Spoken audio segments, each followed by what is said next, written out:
Good afternoon. I'm here with June Jolie, Vice President of Strategic Thinking for the Hartman Group. June, I'm delighted to have you with me this afternoon.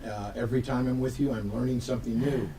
And today we're going to talk about food ethnography and the anthropological methodologies that you use when you're talking and uncovering and discovering consumer behavior.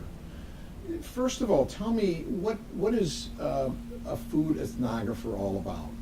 Yes, so I am a food ethnographer, but a very specific food ethnographer. I'm a food ethnographer for the food industry.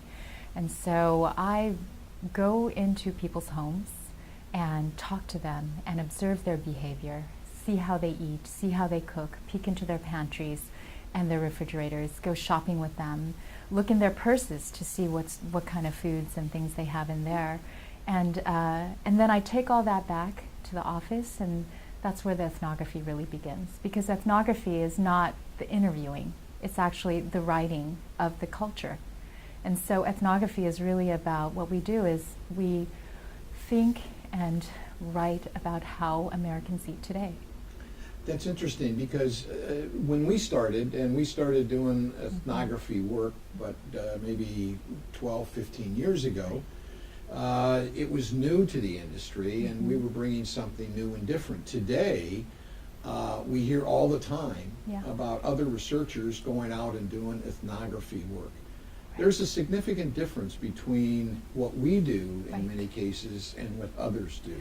Yes, we're not just listening to what they say and checking things off. We're actually looking at what they don't say, looking at where they contradict themselves, looking in their pantries, looking on their bookshelves and their, see what sort of magazines they read, what kind of foods they actually have in their kitchens, and then taking all that back and trying to make sense of not just that one consumer, but really of the whole culture of eating. I mean, what we do is we study the cultural change in how Americans eat.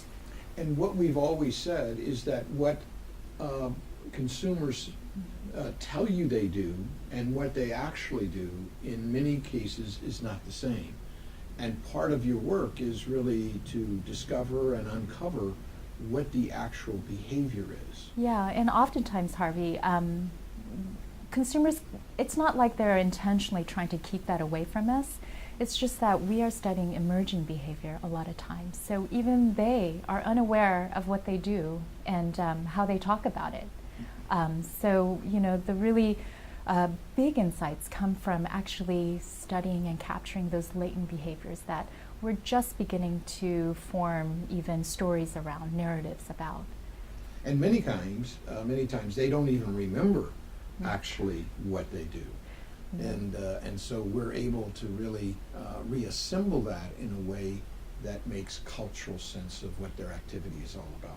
Right. When we do this and we're immersing ourselves in consumers' homes or we're with them in shopping trips, should we be concerned that they are acting out something for us? How do we make sure that what we're seeing is actual behavior? Yeah, I mean, that's tough. So we use a lot of techniques, but really it's a good ethnographer. So we don't just sort of ask consumers a checklist of questions.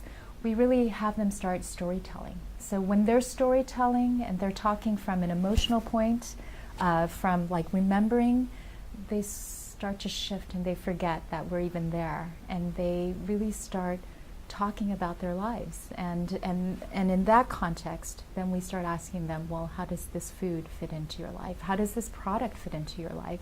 And by that time, we have such trust and rapport.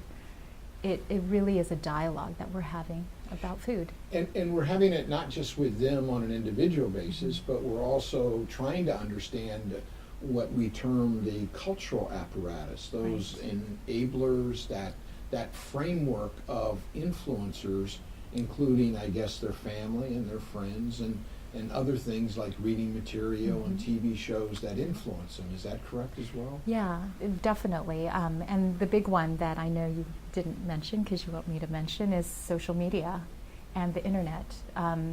Before, consumers used to, while they interacted with their social network, their friends and family and people around them, a lot of times the information of direction flow, especially around food, was one directional. It was, from somewhere else down to the consumer. And now what we're seeing is consumers are really interacting with each other, with companies, with the media. They want full participation in their food. And full participation doesn't mean just DIY. I'm going to catch the turkey and bake it myself, but really full engagement in food culture. Because food culture is not just what we put in our bodies, but how we think about what we put in our bodies and how we share those and interact with. And what we at the Hartman Group have done for many, many years is really try to understand the culture of food as well as the overall culture in terms of how people live. Mm-hmm. And it's been that understanding that it's given us significant insights to behavioral change or potential behavior change. Why is culture so important? Culture is everything that we do, think, feel outside of just our personal preferences. So culture assumes that there's a collective movement of the way we do things and the way we approach things. And so what we're really studying is that collective narrative, storytelling, as well as behaviors. And so culture is important because it's bigger than all of us. Oftentimes it's things that we are just beginning to articulate. When we look at culture, we can catch things that are latent or emerging or just starting to show up. And what's important is that we are studying culture, and we believe that we're going through a cultural shift, that the biggest influence of what's going on today in the consumer world is not just necessarily the product or the social media, it's in context to the larger culture.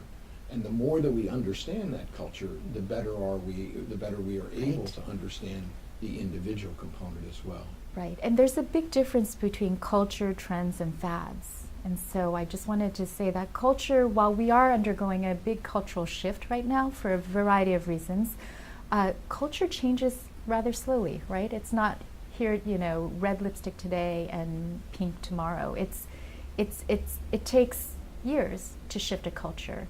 And so as we shift this culture, we then understand better what consumers are going to do and Right. what they're anticipating to do. Right. And why they're doing that. And it's the why behind that gives our clients so much power in terms of our research and our understanding of culture. Right. I'm so excited because June and I are going to take a trip. We're going to take a journey through culture, and we're going to talk about the culture of food and the culture of eating and the culture of shopping. And I think it's important that we took time today to really understand the foundation of how ethnography and the way we look at the world and individuals works, because it's that content that's going to be important as we continue our conversation about culture and the consumer. Thanks very much for being here today, June. Thanks, Harvey. Okay.